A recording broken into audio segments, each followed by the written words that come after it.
Прошло 2 месяца и 10 дней после трагических январских событий. Токаев обещал, что мы построим новый Казахстан. И вот за 2,5 месяца изменений не произошло. Первое. Партия Нур-Отан поменяла название и все. Она осталась в том же составе и существует. Получает деньги от государства и прекрасно шикует. Парламент остался в том же составе, который поддерживал Назарбаева, теперь поддерживает Токаева. Нет изменений, не распустили, не поменяли. Выборы акима не состоялись, оставили все на местах. Митинг прошел безрезультатно, а выборных акимов не будет.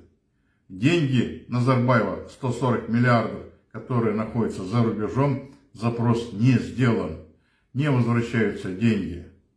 Расследование по расстрелу не закончено, ведется уже 2 месяца и 10 дней. Попыткам неопределенные начальники не сменились. Что тогда изменилось в стране? Опять идет оттягивание. Назарбаев 30 лет водил нас за нос программами, что завтра, на следующий год, и так 30 лет просидел.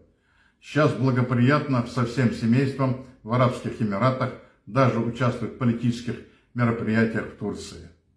Что ж тогда поменялось?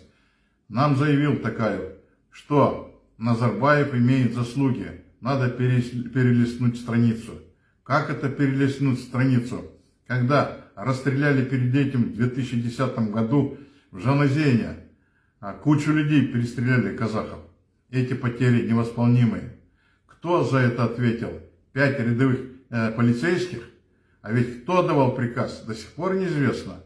Даже не начато, не возбуждено по новой это уголовное дело.